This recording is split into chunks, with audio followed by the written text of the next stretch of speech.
পরানাপাড়ার অভিযোগে শিক্ষকের বেতের আঘাতে গুরুতর আহত অবস্থায় হাসপাতালে ভর্তি অষ্টম শ্রেণীর এক শিক্ষার্থী। রাজবাড়ীর পাংশা উপজেলার বাগদুলী উচ্চ বিদ্যালয়ে মঙ্গলবার সকালে এ ঘটনা ঘটে। অভিযোগ উঠেছে সমাজবিজ্ঞানের শিক্ষক আহাদ হোসেন পরানাপাড়ার কারণে শিক্ষার্থী তাহসিন মুন্সিকে একাধিকবার বেত দিয়ে আঘাত করেন। এরপর তাকে শ্রেণীকক্ষের মেঝেতে ফেলে লাথি মারার অভিযোগও পাওয়া যায়। গুরুতর আহত অবস্থায় সহপাঠীরা দ্রুত তাকে উদ্ধার করে পাংশা উপজেলা স্বাস্থ্য কমপ্লেক্সে নিয়ে যায়। বর্তমানে চিকিৎসাধীন অবস্থায় রয়েছে ওই শিক্ষার্থী। প্রথমে সবাই পড়া ধরতেছে, এখন পড়া দেওয়ার পর কারোরই হয় নাই। এখন সবাই দুইটা করে মারছে, ওরা আবার বেশি মারছে। বেশি মারতে বলছে, স্যার আমার বেশি মারলেন, আমার ব্যথা লাগছে না, আপনি যদি এমা মারি তাহলে আপনার কেমন হবে। এটা করার সাথে সাথে আরেকটা মারছে। আর ছেলেটা করছে কি এই ব্যাটখান ধরে ফেলছে, ধরার পরে স্যার ওর গার পর উঠে সে আরে পিটির পর আরে মার। এদিকে ঘটনার খবর ছড়িয়ে পড়ার সঙ্গে সঙ্গে বিদ্যালয় এলাকায় উত্তেজনা বিরাজ করে।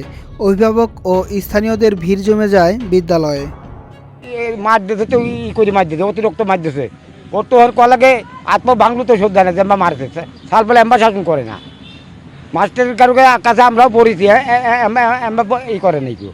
এমতো অবস্থায় পরিস্থিতি নিয়ন্ত্রণে রাখতে অভিযুক্ত শিক্ষক আহাদ হোসেনকে বিদ্যালয়ের একটি কক্ষে সাময়িকভাবে অবরুদ্ধ করে রাখা হয়।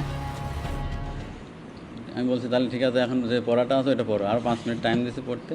ওই পড়া বাদ দিয়ে শুধু খালি গল্প গুজব করতেছে। পরে যখন পড়া ধরা শুরু করছে, ওই দেখা গেছে অনেকেই পারে নাই, তাদের কিছু শাস্তি দেওয়া হয়েছে। ওর কাছে যখন দেওয়া হয়েছে ও পড়া পারেনি, ওর শাস্তি দিতে গেছে, ও বেদটা পায়ে ধরছে আর কি।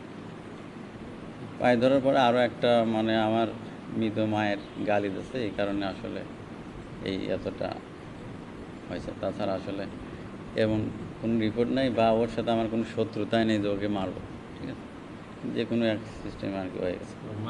আমি শিক্ষকের আপাততার কারণ দর্শন নোটিশ দেবো, কোন পরিপ্রেক্ষিতে সে ছাত্রকে পানিশমেন্ট করছে।